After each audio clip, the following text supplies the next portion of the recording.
tiɲɛ wa an kɔni an b'a fɔ dɛ. Ni jamukan bɛ di aw ma sibiri o sibiri. A ka jɛmukan kora Voix de l'Amérique kan. An b'a fɔ.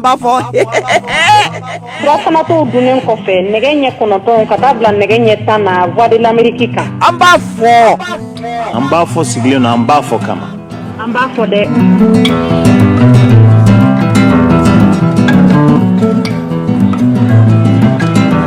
An balimaw Anumula Mohamed Touré ka bɔ Washington DC VOA soba kɔnɔ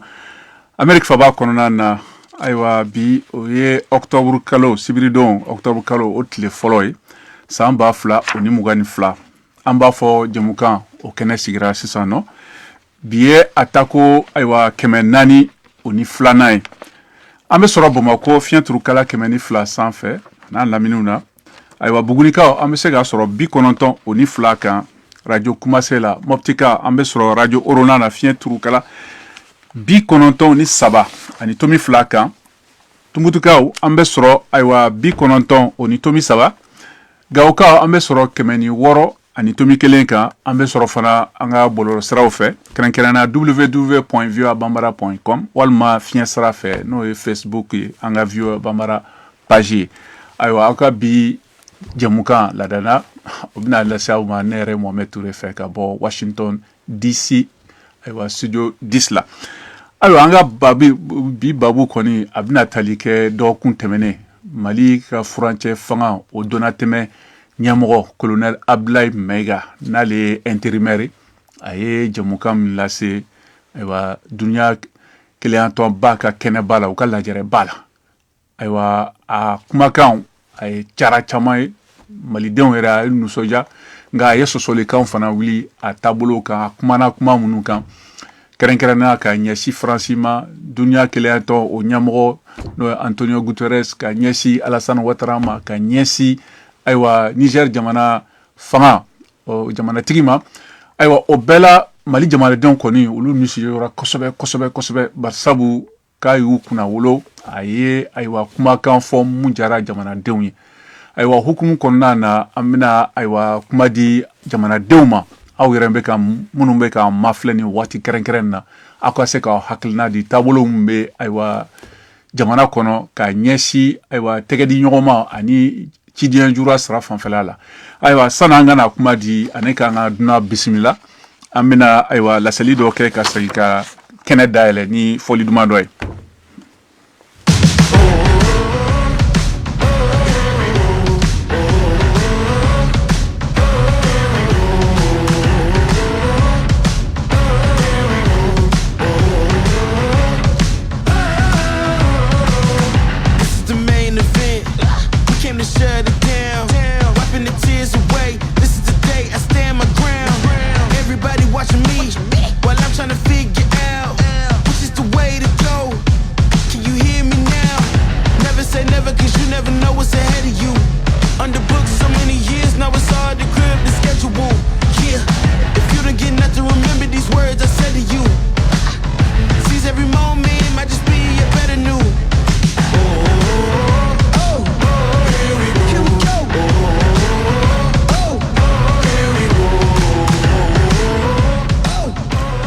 Ayiwa an balimaw a y'aw bisimila an ka foli bɛ an lamɛnbagaw bɛɛ ma Mali kɔnɔ ani Mali kɔ kan ani minnu fana bɛ k'an mafilɛ nin waati kɛrɛnkɛrɛn na ayiwa an ka fiɲɛ sira fɛ n'o ye Facebook ye ayiwa n y'a fɔ an na cogo min na ayiwa jamukan daminɛnen na an ka bi ayiwa jamukan a bɛna boli i n'a fɔ furancɛ fanga o donna tɛmɛ ɲɛmɔgɔ n'o ye colonel Abdoulaye Maiga ale ye ayiwa kumaba minnu kɛ ayiwa duniya keleyantɔn o ka lajɛrɛba la min ye 70 ni wulana kɛli ye New York sigida la n'o ye Amérique jamana ye dɔgɔkun tɛmɛnen na a ka kumakan o kelen ka ayiwa lawuli ka deli ka kɛ fɔlɔ fɛn minnu ma deli ka kɛ fɔlɔ ayiwa ka bɔ n'a bɔra jamanatigi ɲɛma n b'a fɔ jamana fanga ɲɛma kɔrɔ n'o ye an balimakɛ Choguel Kokala Maiga ye ayiwa sisan fana a yirala k'a fɔ ko waati nin kama kuma nin kɛ colonel Abdoulaye Maiga o kuma min bɛna diɲɛ yɔrɔ ko labɔ ani ka sɔsɔliw lawuli fana nka an b'aw yɛrɛ de ɲininka aw minnu ye jamanadenw aw yɛrɛ ko di aw ka fɛ k'o ye jumɛn ye ayiwa ni furancɛ fanga donna tɛmɛ ɲɛmɔgɔ ka laseli la New York aywa o fanana caman b'u yɛrɛ ɲininka sisan ciden juruya n'an b'o wele ko diplomasi o danfara ye sugandili ye min bɛ kɛ wa caman b'u yɛrɛ ɲininka ni Mali bɛna to dɛnkɛrɛfɛ sigi na u ye sira min taama kumakanw fɛ dɛ aywa farafina gun marabolo kɔnɔna na n'an b'a wele ko sous région aywa aw fɛ mun de kan ka kɛ sisan taabolo jumɛn sira jumɛn bɛna taama barisabu laɲini caman fɔra kumakan caman fɔra n'o ye discours ye nka dɔw bɛ k'u yɛrɛ ɲininka o tɔ bɛna waleya cogo jumɛn taabolo jumɛn sira bɛna taama donsɛn jumɛn bɛna taama aywa nin kumabaw ninnu bɛɛ kɔfɛ Mali ka aywa fanga politiki ko ni tɛgɛjigiɲɔgɔn halahayara kɔnɔna na o kama n'a b'a fɛ k'aw da don an ka bi baro la a bɛ se k'an sɔrɔ nɛgɛjuru kan a dayɛlɛlen don 001 202 619 02 70 o tɛ dɔwɛrɛ tɛ dunkan na fu fila kelen fila fu wɛrɛ fila wɔɔrɔ tan ni kɔnɔntɔn fu kelen fila 70 ani a bɛ se ka bataki caman fana fiɲɛ sira fɛ ayiwa an ka bi dunan ayiwa o tɛ dɔwɛrɛ ni an balimakɛ Alexis Kalambri n'ale ye kunnafoni dila ye ayiwa kunnafoni di gafeso kɛn yɛrɛ kunnafoni gafe o ɲɛmɔgɔ don Mali Tribune ka bɔ Bamako ayiwa an balimakɛ Alexis i ni wula an b'a ni wula i bisimila aw bɛ cogo jumɛn an bɛ Ala tanu ayiwa jamana yɛrɛ dun jamana an bɛ Ala bolo ayiwa a ko wusulen bɛ farafina gun kan barisaba kunnafoni sera ma ko kunu ayiwa fangadaraki fana kɛra Wagadugu ye nka bidon an kɔni ka baro a bɛna sigi nin y'a dɔgɔkun kelen ni Mali furancɛ fanga o ɲɛmɔgɔ n'o ye colonel Abdoulaye Maiga a ye manfila kɛ min jara jamanadenw ye kosɛbɛ caman kɔra k'u nuso yara nka o fana ye sɔsɔlikan dɔ wuli jamana kɔkan jamanaw la kɛrɛnkɛrɛnna ka se farajɛ jamanaw la ani kɛrɛfɛ jamanaw kana caman b'u yɛrɛ ɲininka sisan ni kumaba ni kelen an bɛ taa yɔrɔ min na nka yan'an k'a daminɛ o yɔrɔ ka don yɔrɔ fanfɛla la e yɛrɛ ye mun de jateminɛ ayiwa ni jɛmukan min dira Nations Unies na dɔgɔkun sibiri tɛmɛnen na i bisimila ayiwa an b'a lamɛn jama bɛɛ fo min don a ye mɔgɔ nimisi wasa ka da kan ko tiɲɛfɔ teri ye a tɛ teriya sa ko kuma bɛɛ n'a fɔ waati don ani a fɔ yɔrɔ don ani ko ni fɛn dɔ kɛr'i la n'i ma a dimi bɔ a bɛ to i la kuru ye ayiwa min do minnu fɔra ma a fɔra jama la a fɔra kɛnɛ kan ayiwa a kun ka kan an fɛnɛ kan ka tabiya lase o yɔrɔ kelen n'o kɛnɛ kelen kan a fɔra kuma fɔra a fɔ yɔrɔ ani a fɔ kɛnɛ kan ne hakili la o ye nimisi wasa kun ye i yɛrɛ y'a fɔ yan'an ka don kuma kɔnɔ a kun ka kan an k'an ta n'an bila jira mɔgɔw la ayiwa ɲininkali fɔlɔ min kɛra ye komi nin y'a siɲɛ fɔlɔ ye cidenya juru sira fɛ kumakan nin k'a ma a ma kɛ o sira fɛ munna mɔgɔw b'o fɔ de k'a bɔra o hukumu kɔnɔna na a ma bɔ ne kɔni fɛ a ma bɔ hukumu kɔnɔ ka tugu mugu dun tɛ barafɔ sa bolo bɛɛ n'a da yɔrɔ dɔ n y'a fɔ cogoya min na a kuma min fɔra a ma a fɔra nin kɛnɛ nin kan mɔgɔw bɔra ɲɛ k'u da sago fɔ a tun ka kan an fɛnɛ kan na ka hakilina fɔ ani ka a jaabi o yɔrɔ kelen na ni hakili la a fɔra fɔ yɔrɔ la ani a fɔ kuma na tiɲɛ don mɔgɔw caman y'a fɔ yala gɛlɛya minnu b'an kan o ni nin jumɛn de kun ka gɛlɛn nka n y'a fɔ cogoya min na dɔ ci dɔ sa an ka bɛn ɲini mɔgɔw fɛ o t'a to an tɛ an ta n'an bila fɔ u nɔ ayiwa i bɛ to nɛgɛjuru kan an balimakɛ dɔ bɛ an fɛ yan min ye Mamadu Jara ale bɛ nɛgɛjuru kan Mamadu i ni wula i ka kɛnɛ somɔgɔw bɛ di ayiwa i bɔra ka kɔrɔfɔkan mɛn ayiwa aw yɛrɛ hakilina na jamukan min dira ye aw b'o ɲɛfɔ cogo jumɛn e fɛ k'o ye jumɛn a ko la alhamdulillah mi sere di bela jele manan an la meje wu bela jele ko jara ko sebe jara ok jim ko no disbu ni kala na so ji ale ni ko eti atina na mali re to akile na wa ni folo ni jari folo ne ko ngati la ko ni jim ko mi taraga na so ji na ale ko ni apora ko wa iti jamana ko ni na aywa aywa ni jara am maldin hakina de tarafo on na ko ni ni ate ko able mai da tarafo ama for ko maldin tarafo aywa o eche sa comme ale de jamana fa nyemogoy no e premier ministre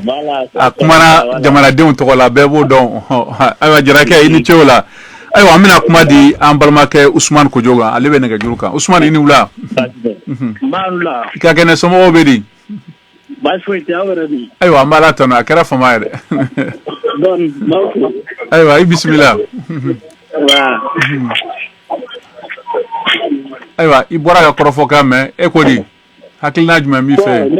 me ko na dilla discours amasanga ko ka o ko ni o traun dimistrafe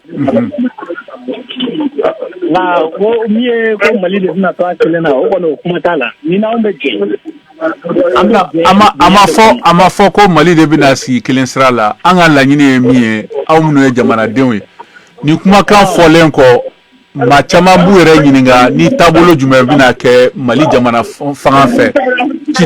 ciden juruya sira la farafina gun marabolo o kan ani duniya fan bɛɛ la an kan b'o de ma mun de bina k'a tabolo ye sisan u ka jɛɲɔgɔnyaw ni fɛn u kan b'o de ma o de y'a laɲini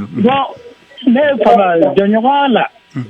tɔrɔ aw ne kuma da tɔ o de kuma yɛlɛ an a fɔra ko de banna o dɔrɔn de don bon ni mɔgɔ min ne tɛ se k'an bonya sisan da yɛlɛnen don i nana cogo min na i bɛ se ka taa ten jagoya foyi tɛ diɲɛ jamanaw ka ca partenariat kun ye an ka ɲɔgɔn mago de diɲɛ ye mais n'an tɛ ɲɔgɔn mago ɲa fo toujours évident kan bagara tigɛ awa n y'a faamuya mankan b'i ka téléphone kɔrɔ mankan b'i kɔrɔ a ko est-ce que réseau i bɛ se k'i ma awɔ t'a fɛ voilà bon min ye an ni seraw jamanaw kɔni cɛla ye parce que olu mɛnna u bɛ k'anw nɛni seraw fɛn fɛn talen filɛ u tɔgɔ ma u mɛnna u bɛ caman fɔ mali ma mɔgɔ si tɛ kuma u fɛ fo ka n'a kɛ e Bazum e bɛ t'i sigi ko Menaka bɛna attaquer normalement président yɛrɛ kan k'o bɔ a da normalement n'a ŋaniya jɛlenya b'a fan fɛ ale o kuma man ka bɔ ale da mali attaquer ko kuma yɛrɛ man ka bɔ ale da ayiwa kuma minnu fɔra kuma kɔrɔw de don a vidéo bɛ yan a réalité bɛɛ bɛ yan Bazum ye mɔgɔ qualité sugu min ayiwa i ni ce awa o diyara n ye kosɛbɛ i ko jɔ i ni ce ayiwa san bɛna kuma di Aruna Dunbiya ma yan'an ka segin Alexis ma Aruna i tulo bɛ n na awon klobila anula Mohamed i ka kɛnɛ somɔgɔw bɛ di an b'a la fɔ nin waati la ayiwa i bɔra ka kɔrɔfɔkan mɛn an bɛ ka kuma halisa Mali furancɛ fan o donna tɛmɛ ayiwa ɲɛmɔgɔ n'o ye premier ministre Abdoulaye Maiga colonel Abdoulaye Maiga a ye jamukan mun kɛ New York aw yɛrɛ fɛla ye jumɛn a ko la allez d'accord bon mais an lamɛnbaga bɛɛ lajɛlen fo o diyara n ye bɛɛ lajɛlen ni ɲankuma ka kɛ ni i sigiyɔrɔ cogoya ye c'est-à-dire an ka premier ministre bɔra ka kuma min kɛ an dɔw bɛ yen nɔ o diyara mɔgɔ ye ni i b'a fɔ yɔrɔ mun na a ye layiru ta k'a bɛna élection ni fɛnw kɛ o kɔni ani a bɛna accord d'Alger ninnu k'u bɛna olu waleya na olu layiru tali o diyara anw ye mais après tɔ ninnu c'est-à-dire n'i ye olu ta k'u lajɛ i b'a fɔ cijuru sira fɛ la diplomatie a bɛ se ka gɛlɛyaba don an ka diplomatie la parce que i tɛ c'est-à-dire caman b'a fɔ ko mɔgɔ fɔlɔ de ye anw neni ne kɔni ma mɔgɔ ka neni kan mais bɛɛ bɛ i sinsinna an ye layiru min ta k'an k'o de waleya ne bolo o tɛ neni ye parce que adamaden n'i ye layiru ta a kan ka i ka waleya donc n'o kuma fɔra i ɲɛna o ye ka halisa i ka cɛsiri de ta walasa ka i dalakan o bato bon ni i taara fɛn wɛrɛ fɔ mɔgɔw ma c'est-à-dire a bɛ se ka gɛlɛya don i ni i sigiɲɔgɔn cɛ surtout anw sigiɲɔgɔn i b'a ye k'a fɔ ko anw bara yan nɔ anw bɛ fɛn mun dilan an magoɲɛfɛn minnu bɛ bɔ an yɛrɛ bara yan a ka dɔgɔ a bɛɛ bɛ tɛmɛ sigiɲɔgɔn ninnu ani diɲɛmɔgɔw de ye ka bɔ diɲɛmɔgɔ bolo ka na donc du coup ni taara kuma dɔ fɔ min ma bɛn mɔgɔw ma a bɛ se ka a ka sigi yɛrɛ kɛnɛ gɛlɛya tiɲɛna a bɛ se ka diplomasi a bɛ se ka gɛlɛya don an ka diplomasi la kosɛbɛ o kɔni o ye ne hakilina ye bon min bɛ se k'an kisi o ma ni an ye layiru min ta n'an y'o waleyali sira daminɛ ma dɔn diɲɛmɔgɔ bɛ sɔn ka an dɛmɛ o de la ni an ko k'an bɛ sira wɛrɛ ta i b'a ye a bɛ gɛlɛya nati jamana kɔnɔ voilà ne ka hakilina ye ani solution min bɛ n bolo ayiwa i ni cɛw la Dunbiya o diyara ye kosɛbɛ ayiwa sisan ayiwa an bɛna taa Senegal an balimakɛ Negrion ne yɛrɛ ko Senegal Boykin Mali la halisa Negrion Boykin ale bɛ nɛgɛjuru kan balimakɛ i n'u la allo Boykin i tulo bɛ n na allo allo ayiwa t'a dɔn n'a tulo b'an kumakan na ayiwa sisan an bɛna segin ka kuma di an balimakɛ Alexis ma ale bɛ yan halisa ayiwa Alexis i bɔra ka Aruna ani Amadu ni Usman Kojo ka kumakanw mɛn nka n'i y'a lajɛ jɛmukan min kɛra nin ye a ye waatinin kɛ nka maa caman hakili taara o yɔrɔ saba nin la u ye Faransi jaabi duniya keleyantɔn ɲɛmɔgɔ Alassane Ouattara ani Bazoum ka kuma nka aw yɛrɛ ka kɔlɔsi la kuma wɛrɛ jumɛn fɔra jɛmukan nin kɔnɔna na ni maliyɛn caman m'o yɔrɔ faamuya walima u m'u sinsin a yɔrɔ kan o ye a ka ca n b'a fɛ mɔgɔ minnu kumana n b'a fɛ ka min fɔ o ye fɛn fila ye fɔlɔ a fɔlɔ ye ko tasuma fɔli tɛ da jini mɔgɔ caman ye fɛn fɔ a ma u y'u da sago fɔ nka a filanan fɛnɛ ye ko ni i ye cɛkɔrɔba b'a dafa muguji la o kɔrɔ ye ko a ɲigi ji b'a da kɔnɔ ani diɲɛ b'i bolo min ka bi mɔgɔ si tɛ yen k'i bɛ se ka to i kelen na dusu si kana to mɔgɔ k'a fɔ an ka sira tɛ mɔgɔ la yɔrɔ bamanan yɛrɛ b'a fɔ ni ko n'i bolo kelen kɔrɔta k'i ka sira tɛ mɔgɔ la i bɛ tɔ kelen kɔrɔta ko mɔgɔ ka sira t'i la nka fɛn caman bɛ yen mɔgɔw ma min sɔnni sigini ka min fɔra premier ministre fɛ o ye k'a fɔ ko Mali bi a ka layidu bɛɛ bato ani filanan ye ko an ye kalafili fɛn o fɛn fɔ a bɛɛ bɛ kɛ a waati la fanga bɛ segin civil ma ni politiki mɔgɔw ma tiɲɛ don gɛlɛya caman bɛ jamana kɔnɔ bi ka sababu kɛ an taabolo ma faamuya mɔgɔw fɛ ani ko caman na an kɛmɛ ka ta ni dusu ye dusu tiɲɛ don n y'a fɔ kuma daminɛ na cogoya min na ni fɛn fɔr'i ma n'a ma faamuya i ka i sago fɔ ani i kana to mɔgɔ ka taama i kan nka Nations Unies na premier ministre fɛn caman fɔ min bɛ mɔgɔ nimisi wasa ani an k'u mago bɛ jaabi minnu na n'o ye k'a fɔ Mali ye an ka fanga kɔrɔ ye sariya fɛn o fɛn ta u b'a bato ani ko kalafili fɔra waati minnu na ani transition farancɛ fanga ye fɛn o fɛn fɔ k'a bɛɛ bɛ bato ne hakili la o ye fɛn ye an kan sinsin minnu kan ka tugu o bɛ na ni bɛn caman ye ani mɔgɔw cɛ caman bɛ yen nɔ gɛlɛya caman bɛ ani an jɛɲɔgɔn cɛ min ye danabaliya dɔrɔn de ye ayiwa ni min bɛ danaya sinsin o ye an ka n'an tora k'a fɔ an bɛnna min kan an b'a lawaleya a bɛ na ni furancɛ furufuru dɔgɔyaliba ye ne hakili la an kan ka sɔnni sigi o kan ani koba ye min kan ka fɔ kosɛbɛ min b'a to mɔgɔw b'an faamuya ani an bɛ ko caman faamuya fɛnɛ mɔgɔw ka taabolo la. Ayiwa an bɛna segin o yɔrɔnin kan sisan yanni n ka segin ka kuma di ma an bɛ taa New York an balimakɛ Abu Dramane Traoré ale bɛ nɛgɛjuru kan Abu i n'u la. Ara tɛ na monsieur Toure. I ka kɛnɛ somɔgɔw bɛ di. An bɛ Ala tanu aw yɛrɛ dun. Ayiwa alhamdulilayi an bɛ yan dɛ. Ayiwa nin ko nin bɛɛ ɲɛnabɔra e yɛrɛ de ka sigida kɔnɔ ye. O kɛra. I n'a yɔrɔ man jan. Nka aw yɛrɛ Mali jamanadenw kɔkan jamanaden minnu bɛ New York ayiwa an ye jaw dɔw ye a caman nisɔndiyara caman wulila mais hamina ko ou bien walima hakilina jumɛn bɛ u fɛ sigida kɔnɔna na ka ɲɛsin colonel Abdel Keita ka ayiwa jɛmukan na. Ok, n ka foli bɛ ani lamɛnbaga bɛɛ lajɛlen. O diyara n ye n cɛw la. Monsieur Touré a ye kuma fɔ a ma mɔgɔ nɛni, a ma kuma jugu fɔ ka tɛ, a ye mɔgɔw jaabi ka da u ka kɛwale kan. N bɛ ta kɔrɔmaso na Nations Unies yɛrɛ secrétaire général n'o ye Guterres ye. Ala ni tiɲɛ yɛrɛ la n'i ko ko ka kuma fɔ a tiɲɛ ni tubabuw ka lasirikɛlaw ye ɲininkali tɛngu ale la, ale ka baara bɛ cogo min na n'u b'a fɔ diplomate chevronné a bɛ nin baara in na a bɛ san yirikaw bɔ, ale tun b'an ka bi o jan kɔnɔ. N'o tiɲɛ fɔra ale ɲɛna o tɛ dɔgɔyama ye parce que n'u ye ɲininkali la ko ninnu ka mɔgɔ ninnu ye mercenaires ye wa ou bien i b'a fɔ non ne o tɛ ne ka kuma ye ko ye ne man k'o déterminer o bɛ bɔ mɔgɔ wɛrɛw de fɛ i bɛ kuma fɔ anw b'a fɛ ka ko la dilan an ka tɛmɛ o yɔrɔ kan n tɛ mɔgɔw ta kelen kelen mais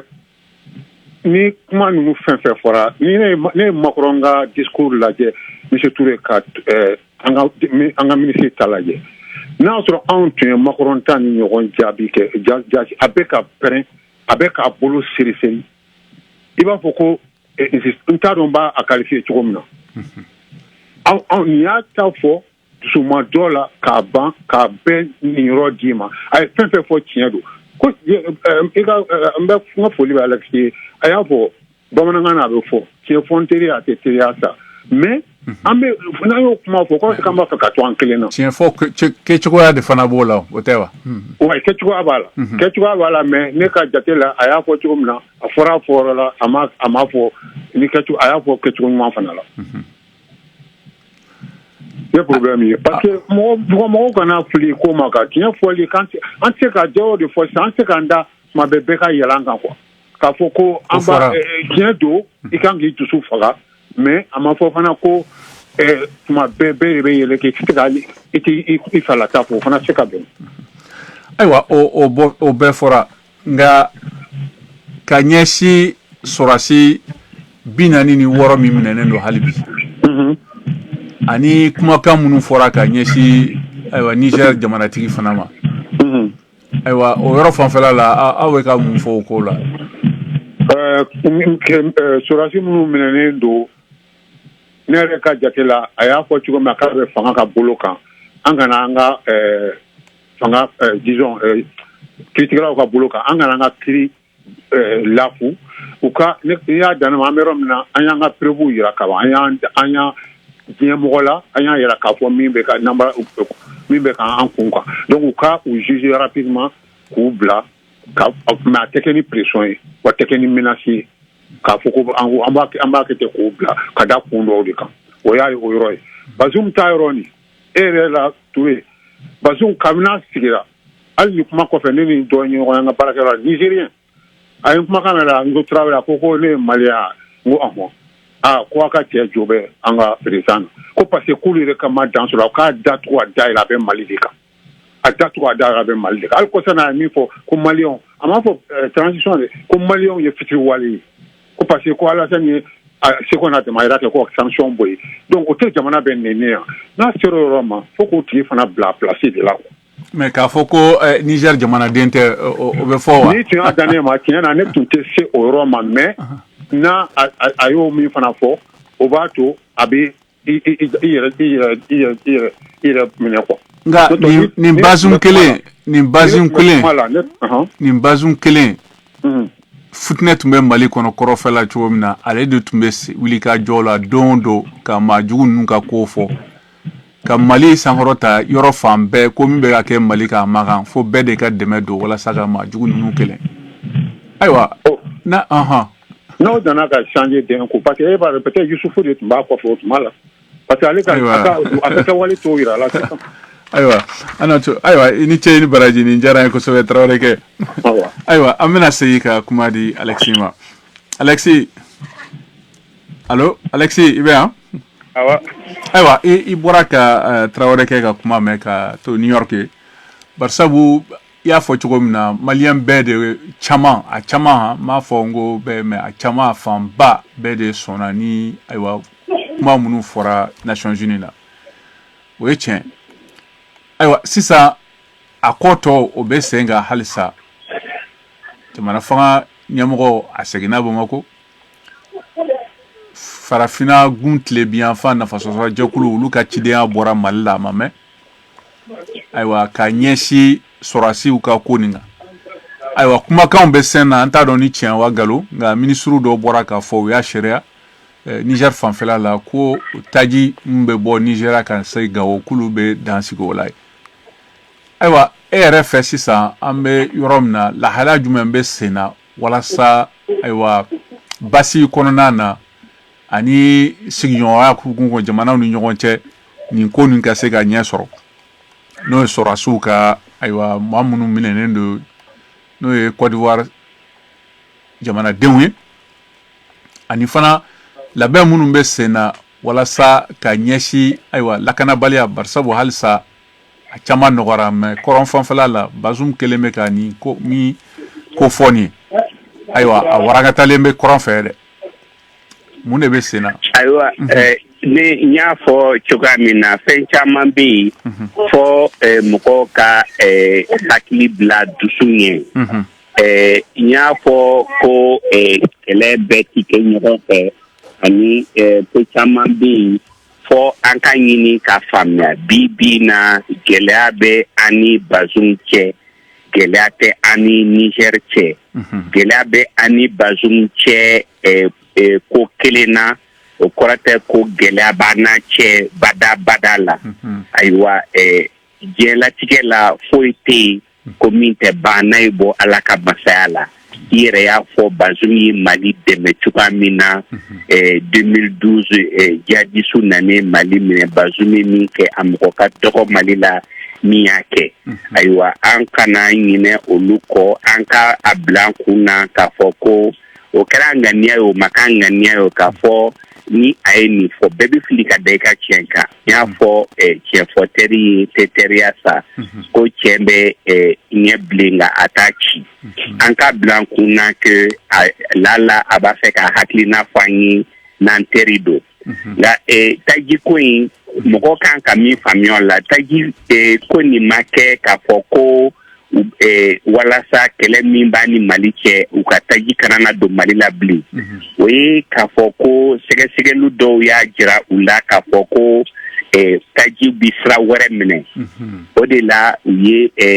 bɛnkan dɔw sigi sen kan ni an yɛrɛ ka hali douaniers y'u sen don a la k'a fɔ ko taji hakɛ dɔ bɛ yen a tɛ se ka y'i bolo ni sɛbɛn t'a la ni n'a ta yɔrɔ jɔnjɔn ma dɔn a ma dabɔ de k'a fɔ ko a komi bɛnbaliya b'an cɛ sisan an ka taji tɛna o fin nka a dabɔra de k'a fɔ walasa taji kana taa di an juguw ma taji kana taa di bamanciw ma ni a bɛ na a ka dɔn jɔnni de y'a ɲini ani a bɛ taa di a taakun ye mun ye a dabɔra de kama donc fɔ mɔgɔw ka faamuya k'a fɔ ko ani New York koni ɲɔgɔn ye sira la. Ayiwa Alexis i bɛ hakɛ to maa fila yɛrɛ b'an bolo yan nɛgɛjuru kan an b'a daminɛ ni an balimakɛ a n'an dɔgɔkɛ Adama Ben Jara n'ale ye yɛrɛ wolo debu o jɛkulu ɲɛmɔgɔ ye ani CNT maa dɔ fana ka bɔ Kati ayiwa Ben i ni wula. Allah i ka kɛnɛ somɔgɔw bɛ di. Ça va alhamdulillah. Ayiwa i bisimila i nali diyara ye. Ayiwa an kɔni bɛ babu min na sisan i yɛrɛ bɔra k'a kɔrɔfɔ kɔmɛ an bɛ ka kuma Mali furancɛ fanga ka dɔnnatɛmɛ ɲɛmɔgɔ ka jɛmukan min kɛra ayiwa o don nin y'a dɔgɔkun kelen New York ayiwa kuma caman fɔra sɔsɔliw b'a la maa caman nisɔndiyara nka aw ye ayiwa denmisɛnnin ayiwa sifinw ka jɛkulubaw dɔ ye n'o ye yɛrɛwolo debu ye ayiwa aw yɛrɛ ka fɛlaw ye jumɛn ye kuma minnu fɔra a bɛ ka ɲɛsi ayiwa ka taa fan min na ani aw yɛrɛ ka faamuyali k'aw to Mali kɔnɔna na. Ka aw bɛ fo an ka faamuya kɛra min ye a la bakuruba la o kɛra an ka jamana mago bɛ min na ka se k'o yira diɲɛ mɔgɔ la k'a yira comme colonel Ablaye Mayiga premier ministre y'a fɔ cogoya min na an ka jamana ɲɛmɔgɔ ka dagali sabati bali n'o ye Mali ka kotigiya o tɛ tɛrɛmɛ ni ni Mali jamana ko k'a bɛ tigɛ di ɲɔgɔn ma kɛ ni maa o maa ye o kɛra Irigila ye o kɛra Sini o kɛra Turki o kɛra Kore o kɛra Iran sa o ka bɛn ɲɛ bɛɛ ma o cogoya la parce que kun tɛ di kuntigi kɔ ani sabanan fɛn o fɛn bɛ taa malidenw ŋunna fa n'o de ye malidenw ka nafa Mali jamana ka nafa ye Asimi président colonel Asimi Goïta k'a b'o de lafasa o kuma min fɔra ani ka tila ka rupture kumaw yira k'a yira ko diɲɛ jɛrɛ tɔnba yɛrɛ o ɲɛmɔgɔw yɛrɛ tɛ u yɛrɛ ka kulubaw yɛrɛ sariyaw bato k'a fɔ CEDEAO yɛrɛ tɛ a yɛrɛ ka sariyaw bato ani bɛ kumakan dɔw fɔ jamana ɲɛmɔgɔw don u bɛ kumakan dɔw fɔ sɛnɛ sarata u bɛ tila ka kumakan wɛrɛ fɔ kumakan minnu yɛrɛ bɛ ɲɔgɔn sɔsɔ donc ka se k'o kibaruya minnu fɔ diɲɛ ɲɛkɔrɔ bi ani k'a yira lakanako la an bɛ ka se ka se sɔrɔli min kɛ jugu kan hali n'o y'a sɔrɔ gɛlɛya fiɲɛ bɔra nka gɛlɛya bɛɛ ma ban donc bakuruba la an y'an yɛrɛ ye discours ninnu kɔnɔ bari sabula tɔɔrɔ min bɛ anw kan kɛrɛnkɛrɛnya ma Faransi min nana k'ale ye anw tigi ye ko ale bɛ anw dɛmɛ o wagati kelen na ale bɛ ka jugu tɛmɛ anw kan o daridiya bɛɛ bangena diɲɛ tɔn sariyaba yɛrɛ ko ɲɔgɔn kunbɛn tɔnba ko ni maa min ni jamana dɔ binna jamana dɔ kan ko i kana i kiri kɛ i yɛrɛ ye ka wuli k'a fɔ i b'a kɛ ni kɛlɛsira ye f'i ka na an ka sigi ka jɛmu Mali y'a laɲini k'an ka sigi ka jɛmu ko ka réunion d'urgence kɛ f'a b'a yira diɲɛmɔgɔ ɲɛkɔrɔ ko Faransiw c'est-à-dire jamana 5 minnu n'olu chargé don diɲɛ kɛta fɔba bɛɛ na ani diɲɛ basigi ni diɲɛ lakana la olu yɛrɛ ko daridiya dafalen b'ale bolo olu yɛrɛ de bɛ ka walejugu kɛbagaw kɔkɔrɔma don ka se ka diɲɛba wuli kɛrɛnkɛrɛnya ma cɛncɛn f'u ka jamanaw fo ka se Mali jamana ma donc o siratigɛ fɛ tɔni min sigira o kuma ka diɲɛ ɲɛkɔrɔ ka diɲɛ ko seere anw b'a fɔ ko ni kuma suguya a ɲɔgɔn tɛ k'a famana ka kɛ dɛ ni kuma suguya ɲɔgɔnma de ka kɛ sigi 77 kɔfɛ kabini 1945 ka se bi ma min nana k'a yira tigitigi ko diɲɛ kɛmɛ k'i jigida maa minnu kan k'u kana ni bɛn ni basigi ye la sécurité et la paix internationale ko o maaw yɛrɛ de bɛ ko o bɛn an'o diɲɛ basigi ka se ka tila tugun ka gaara don o la donc o la an ko discours de rupture don et c'est un discours historique an y'an yɛrɛ ye a kɔnɔ ka na o siratigɛ fɛ. Ayiwa n ka ɲininkali min ye ka ɲɛsin aw ma aw minnu ye denmisɛnnin sifinw ye ayiwa ciden juguya sira fanfɛla la Mali bɛna se ka sira kura jumɛn taama walasa ayiwa ka ninnu ka segin u kɔ n'a kɛra Faransi ye n'a kɛra Côte d'Ivoire wa a kɛra jamana fɛn fɛn min bɛ yen ni mankanniw bɛ u ni Mali cɛla sisan. Voilà n'i ye nin jate minɛ jamanaw mana se kunnama dɔ la kaban u ni ɲɔgɔn cɛ n'a gɛrɛntɛra i bɛ Faransi ni Wuranda ta jate minɛ fɔ sanji 25 kɔfɛ hakiliw nana basigi jamanaw nana faamuya kɛ u tilala ka tigɛ di ɲɔgɔn ma kurakuraya anw bolo bi a gɛrɛntɛra ka se kunnama min na fɔ Faransi de k'a faamu ko fɔlɔ a ka jamana maralen kɔrɔw a tun b'u don cogoya min na a ka sagoya kɔnɔ ko o jɔlɔkɔ de tigɛra les chaînes sont brisées quand même en tout cas sous le leadership de Assimi Goïta o t'anw ka jamana kɔnɔ wa jamanadenw yɛrɛ tɛna sɔn a ma mɔgɔ bolo tugun parce que 100 ans guerre maliyɛn 20 bayanko ni ka bi malidenw sɛgɛnna u ganna u kamana la donc min ye ani CEDEAO jamanaw ye donc olu fana k'a faamu ko fɔlɔ la i bɛ farafinna ka nafa bɛn kɛrɛfɛ ka Faransi ka nafa lafasa u ka ɲi ka bɔ o de kɔnɔ an sigiɲɔgɔn jamanaw wo minnu tun b'a fɔ an bɛ taji di an bɛ taji tigɛ i b'u ɲininka dɔrɔn u tun t'a di fu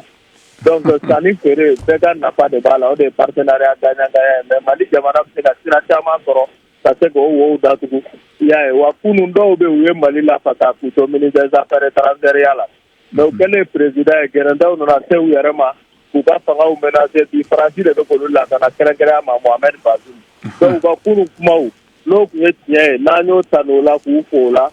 voilà bi ta u ye nkalon ye o bɛ ka kɛ ka farafinna ka hɛrɛ ani cɛjɛfuga jamanaw ka hɛrɛ ka jamanadenw kumaniya ma ka Faransi de ka hɛrɛ lafasa donc n'an y'a fɔ ko kunun Bazoum jo don a ka kunun kuma kama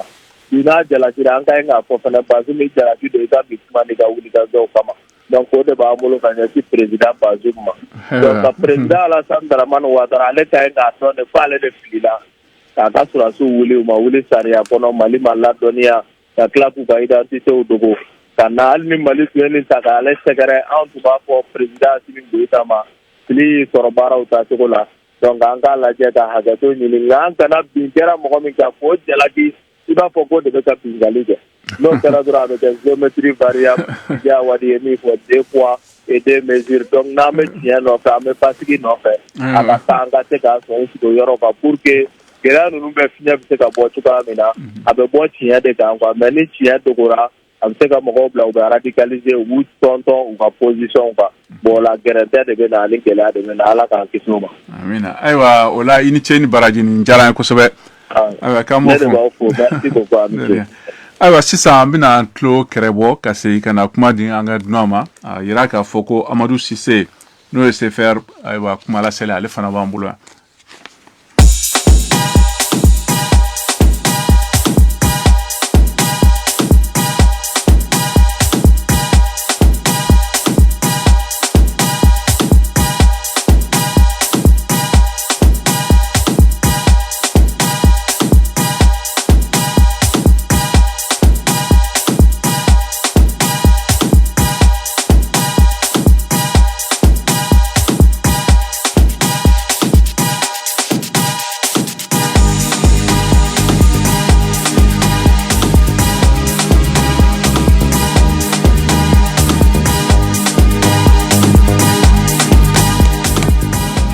aywa anga foli ba balma be Mali kono ani Mali ko ka ani munu be ka mafle ni wati kren na fiansara fe no Facebook halsa outlobe Mohamed Touré de la amba fo jemukan keneka abesena halsa naganye tani saba oni sange bisaba ne segi obe en view soba kono no studio d'ici aywa sisa ambese kana anga dunama yaninga kuma di Alexima ambalma ke Amadou Cissé na les politiques ton CFR convergence pour le Alpha la République convergence des forces républicaines allez bamboula nega Amadou ini wala ibe haketo ini wala bismillah alaykum assalam ini cheola aywa iboraka bashita na ambala tano aw radin ouais vraiment ça va bien merci aywa iboraka krofoka ume chama yu hakilna di discours min kera daw ya reka fosisa kuma wati temena niso jara nga tota ka walea be wala chugo mna awara munu politique la mawe awe opposition na fana bibina awe ni kuma kan ni ko munu be sena kidea juru fanfela la taka segi munu be la awe famia sirajma kan bismillah bon il faut qu'il wala mondo terrain mais ce que je vais te dire là Touré ni wala ya ngagale ndoni ne aywa choji ma ana madon hakila utikele ngaye maldi d'abord moi je voulais vraiment soutenir Moussa Mara de ce qu'il a dit aka kuma folien te passer kati jamana sa ti jamana nge ay aka kuma hakila didi ni jamana mai ni jamana Mara ka senior doma c'est un ancien premier ministre. Peut-être aller de fin d'ordre, on de fin d'ordre. Na yo kodo na to na ya dadu la ko foka hakila gira. Flow dote kala mo se wora ci kuma. Maintenant mon discours yi en matière de relations diplomatiques ne rebulu ma do be lu ma sika kan o manga fo tribunal jenya ibisi kulula wale yake ngani tra mo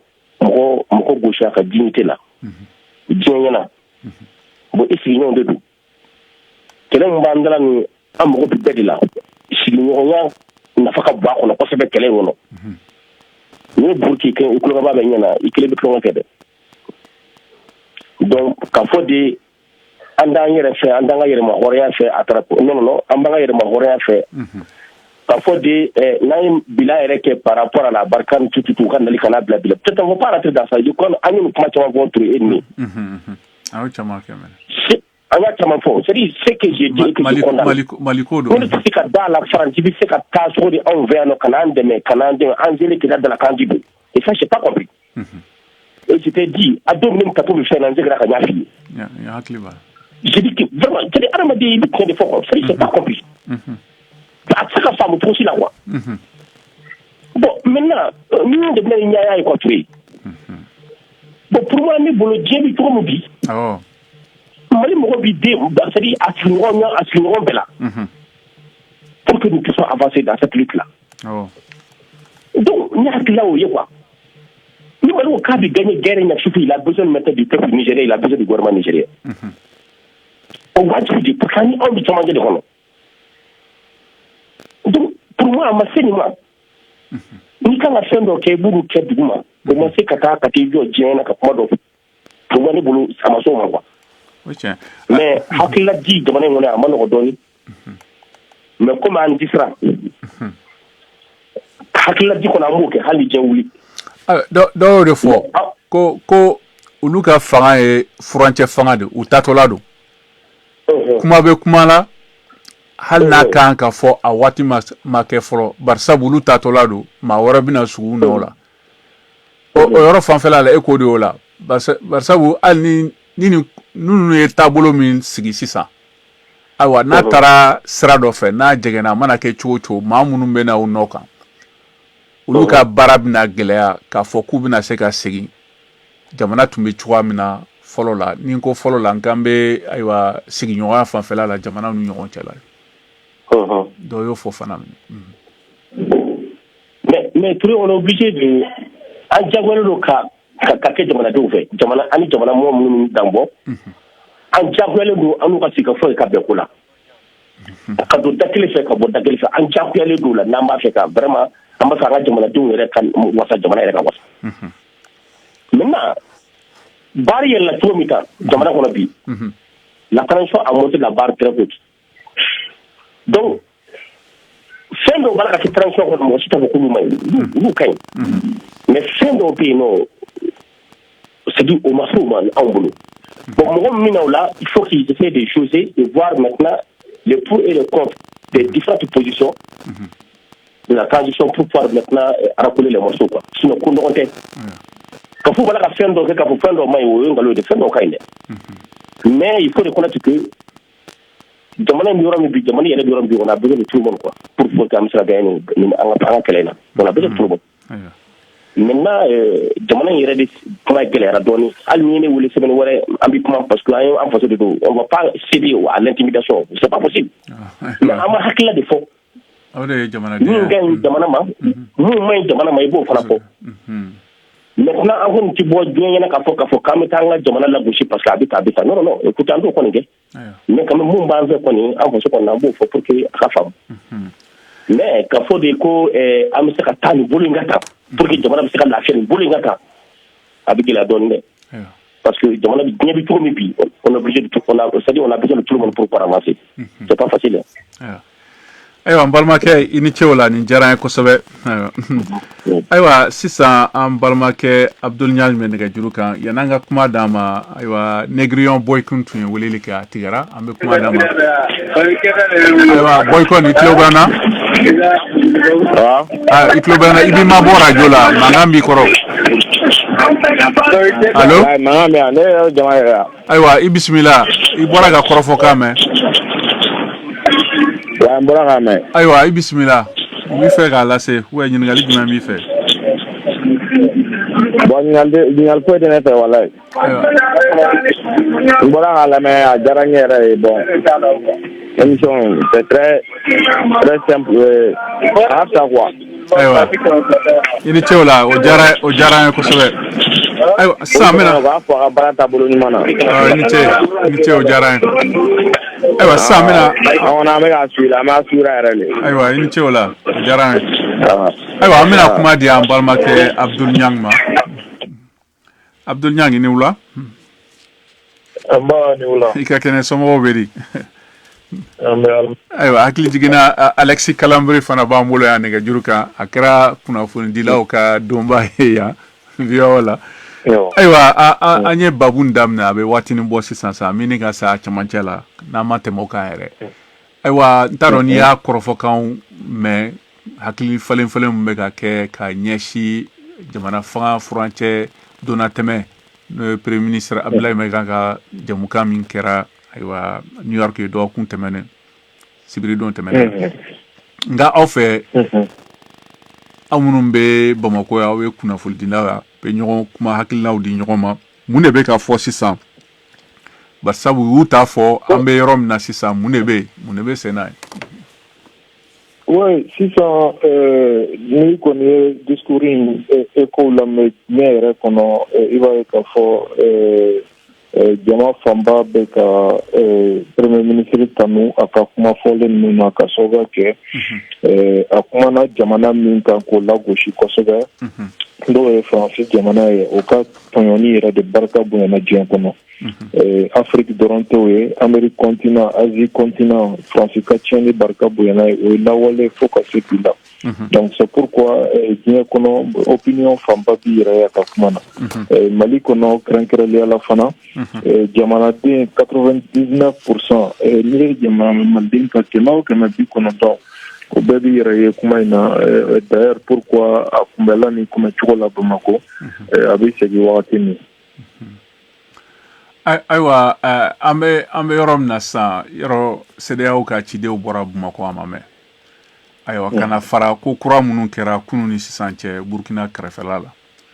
nka Mali yɛrɛ ka taabolo u ka baara kɛcogo nka bɛ furancɛ fanga yɛrɛ ma sisan aw yɛrɛ e yɛrɛ ɲɛ b'a la a bɛna donsen jumɛn taama a bɛna taa sira jumɛn fɛ.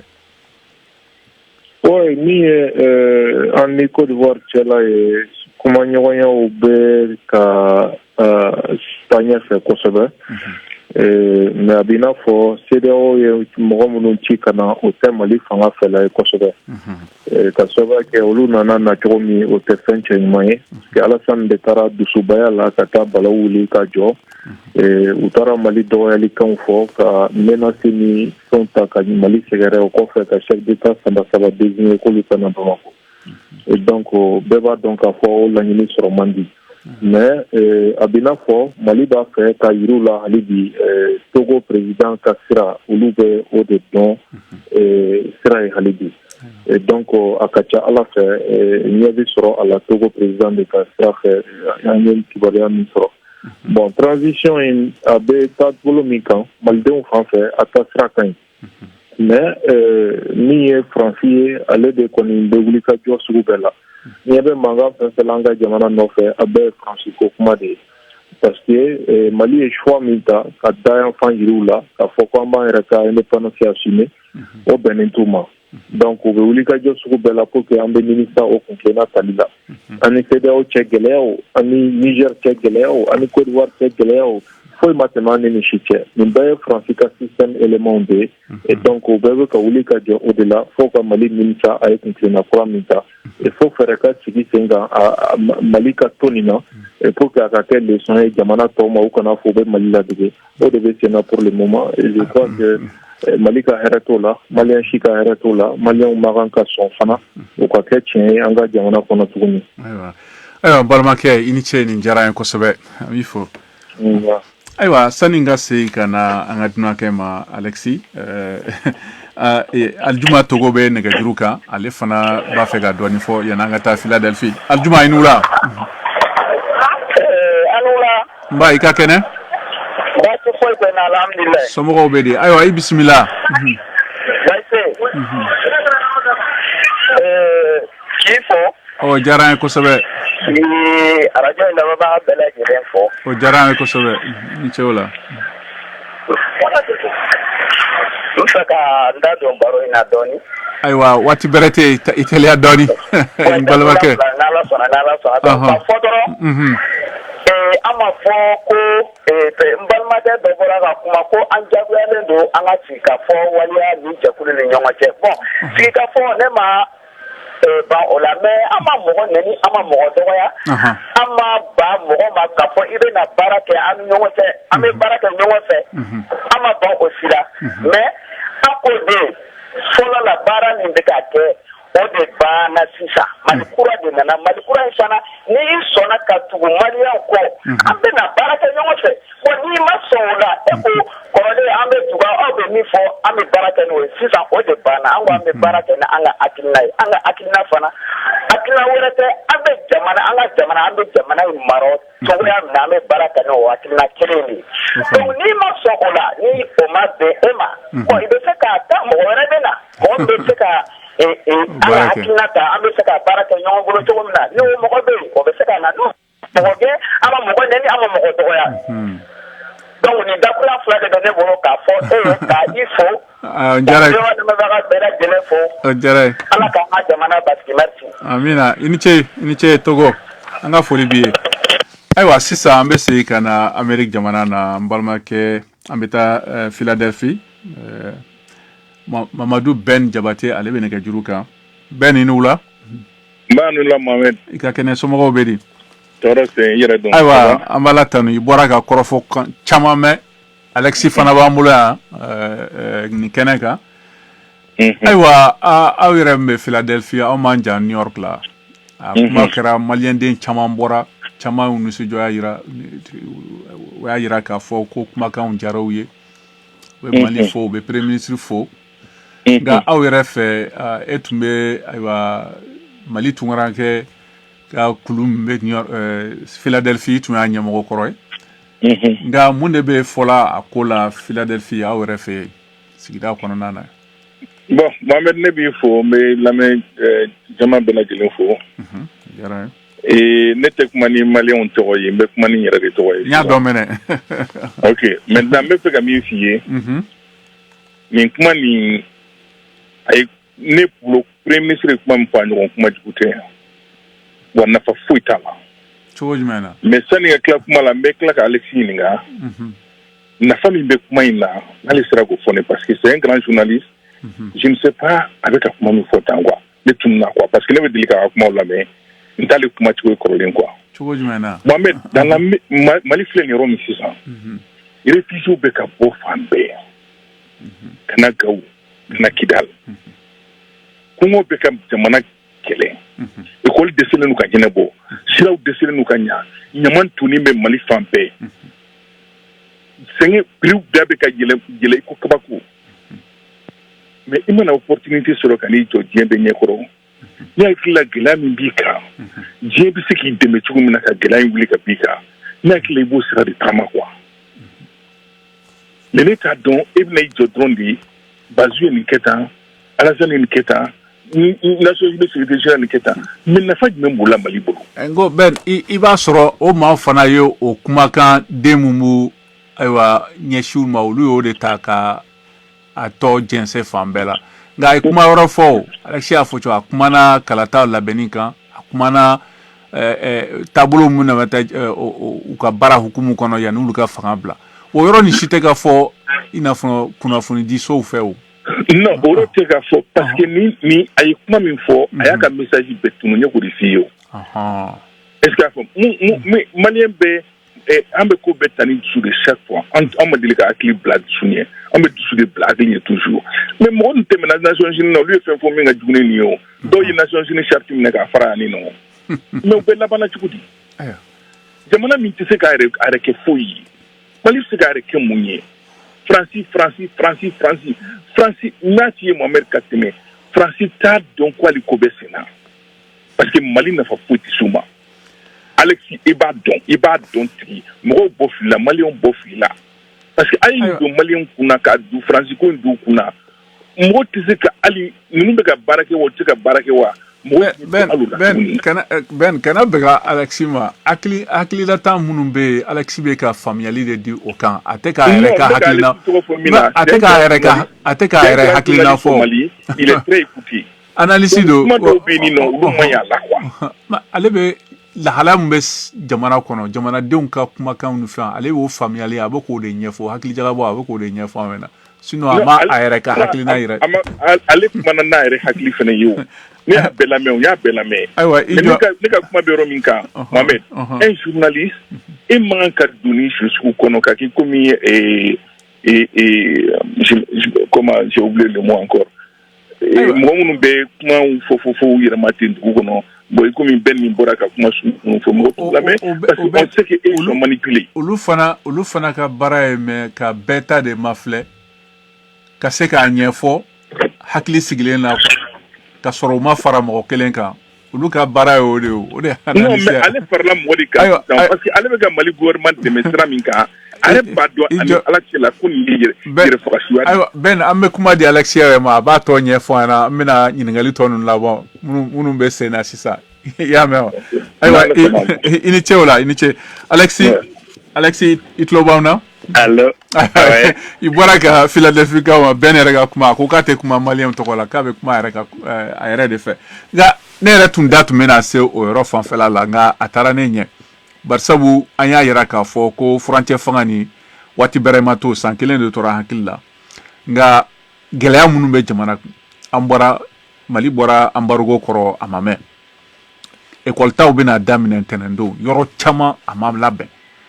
nga tien okuma ma fo dunia kelen tomba ka lajebanna barsabu kuma be kuma la iba soro mali fanga la ma fo ku bo fo ka yerege chama be ku yerege nga muna uteka demenyini kalata laben ko fanfela la ani la halara mbe jamana kono antina doga be nyefo wati manjamble be kuma dima yara sai ka seka nunu be jabi anika kuma hakilla la bon fanati ta fait oui ami Philadelphia ben fo daf na so yoroma ba manon ko kurun kono mo ko be ngani kili aywa jamana kono ya fo be ka famia ka fo ko minnu bi tegere fo olu bete minnu bi afei ani ko minnu bi hakilina wore fo ko lui anjugu yi mo fo muna Musa Mara ya do beba don politique mo ko do akara premier ministre yi abi fen chama kalama Musa Mara bora ka fo ko mami for Nations Unies na ngabala o ngayora mu ako yoro do an kanga angala leo fo an nganga gelam numbaka ani an makobe demem na an ko lu fo adunya bala kabni marayo fo aywa mo wulila jamana fasi de jugudo jamana de jugudo atan fe ma foite mi ma fama neni foite mi ma fo aywa minu mboke fuka famia ko mɔgɔ min bi a hakilina fɔ o tɛ fasoden juguya ye o hakilina de don bɛɛ bi fili ka di ka tiɲɛ kan ayiwa an kana kɛ ko tɛgɛrɛ fɔlɔ dɔrɔn de b'an fɛ n'o tɛ minnu ye hakilina wɛrɛ fɔ olu y'an jugu ye wali u t'a ɲuman fɛ n b'a fɛ k'o yɔrɔ fɔ fɔlɔ ayiwa k'a da o kan bɛɛ ne ye min fɔ a ma ne ka kuma mɛn la n'o tɛ n y'a fɔ n ko premier ministre a sɔnni sigi ko wɛrɛw kan nka ale bala k'a fɔ cogoya min na a kun kan ka nin dɔrɔn fɔ a kuma ka nin fɔ o ye bɛɛ ni hakilina taabolo ye nka min don tiɲɛ yɛrɛ yɛrɛ la gɛlɛya ka ca mali kan fɔ mali kɔnɔ yan ni mali kɔ kan maliden bɛɛ ka faamuya ko bi na maa si tɛ se ka to i kelen na bɛɛ ka faamuya ko i ye sɔrɔ kɛ cogo o cogo i mago bɛ tɔw la bɛɛ ka faamuya o ma se min fɛn bɛ mali kɔnɔ o b'a dɔn gɛlɛya min b'an kan bi ayiwa ni i ye i disi gosi ko i ye tiɲɛ fɔ bɛɛ ye ayiwa ni i tilala tiɲɛ fɔ la i bɛ mun kɛ fɔ an ka ɲɛsin an ka jamana jɔli ma fɔ fɛn dɔw bɛ yen ni an y'an ka tiɲɛ fɔ mɔgɔw ye an ka ɲɛsin an yɛrɛ ma ka an occuper an yɛrɛ la o de waati sera sisan an ka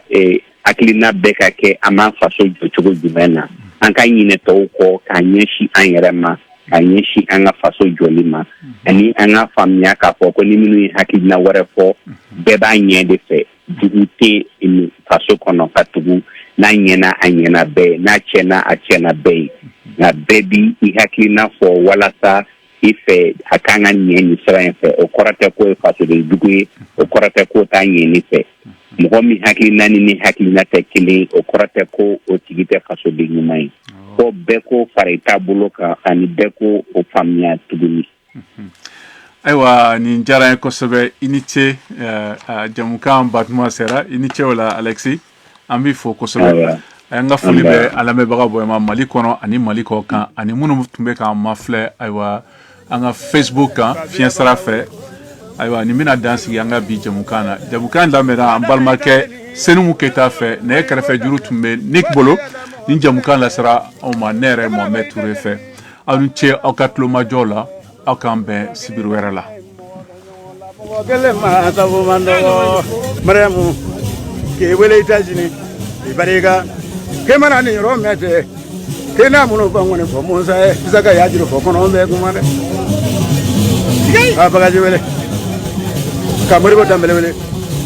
ka journaliste fama wele ka bokoro ka boya ka wase États-Unis a bariga Mali kurala be ya bamara mo ko ani ko